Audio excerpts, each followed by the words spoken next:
Oktober 2022 lalu, UU Pelindungan Data Pribadi disahkan. Hal ini menjadi landasan awal untuk pelindungan data pribadi di Indonesia di tengah maraknya kebocoran dan penyalahgunaan data pribadi. Setidaknya ada dua pihak yang diatur kewajibannya dan satu pihak yang diatur hak-haknya dalam UU PDP.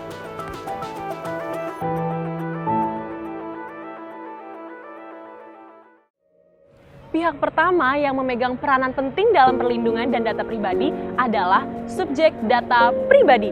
Subjek data adalah orang perseorangan yang pada dirinya melekat data pribadi. Simpelnya sih, kita sebagai pemilik data disebut subjek data pribadi. Terus data pribadi itu yang kayak gimana sih? Well, ada dua jenis data pribadi. Pertama, data pribadi yang bersifat umum. Misalnya, nama, jenis kelamin, kewarganegaraan, agama, dan data pribadi yang dikombinasikan buat mengidentifikasi seseorang. Lalu yang kedua, data pribadi yang bersifat spesifik. Misalnya, data informasi kesehatan, data biometrik, data genetika, catatan kejahatan, data keuangan, data anak, dan lain-lainnya. Nah, di zaman digital ini, kita sering banget kan pakai platform-platform digital kayak aplikasi sosial media, aplikasi mobile banking, website, dan lain-lain. Misalnya gini, mau daftar sosmed, pakai nama. Mau bikin m-banking, butuh KTP dan nomor HP. Jadinya data kita pun tersimpan di database platform-platform tadi. Sebagai pemilik utama dari data pribadi, kita harus sadar melindungi data pribadi diri kita sendiri. Hal sederhana bisa kita lakukan.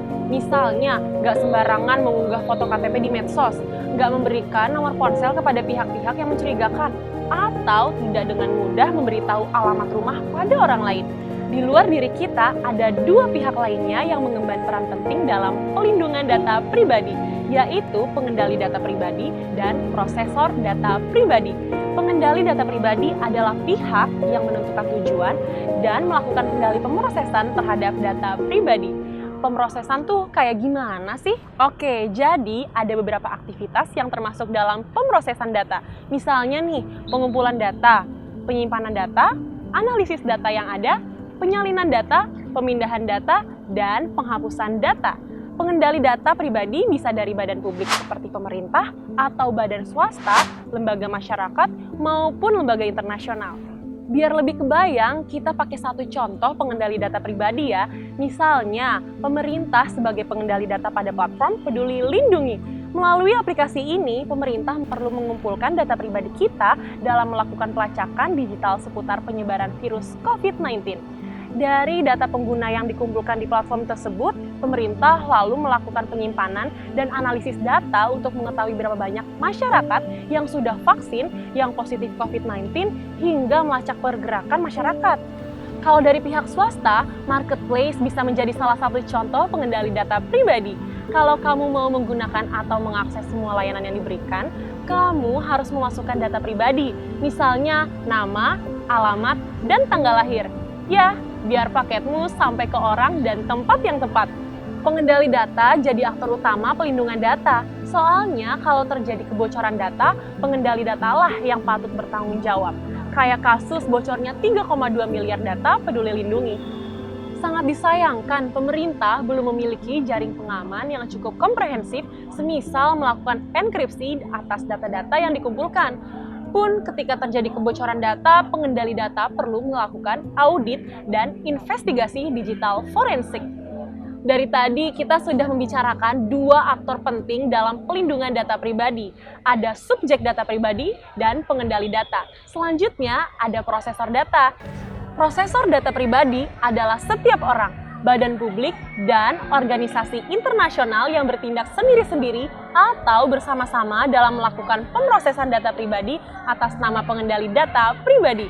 Contohnya gini, bank berperan sebagai pengendali data, kemudian datanya diberikan kepada agen kartu kredit untuk diproses. Nah, agen kartu kredit di sini berperan sebagai prosesor data pribadi. Agen kartu kredit akan menganalisis data pengguna, lalu menentukan orang mana yang akan ditawarkan kartu kredit. Bisa jadi mereka memilih target customer berdasarkan kondisi ekonominya. Sampai sini, pertanyaannya adalah, saat data kita ada di tangan pihak lain, apakah akan aman? Sayangnya, kita tidak bisa memastikan hal tersebut. Karena banyak oknum yang memperjualbelikan data atau oknum nggak bertanggung jawab yang berusaha membobol data untuk kepentingannya sendiri.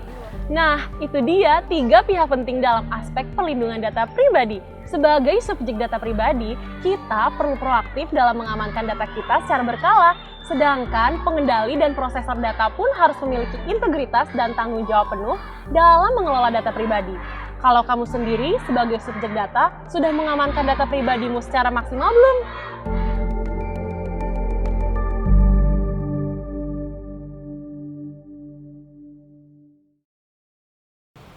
Hai, terima kasih telah menonton Tifapedia. Sebarkan video ini ke orang-orang di sekitarmu. Ikuti dan pantau juga media sosial kami di @tifafoundation untuk update informasi seputar masyarakat terbuka di Indonesia.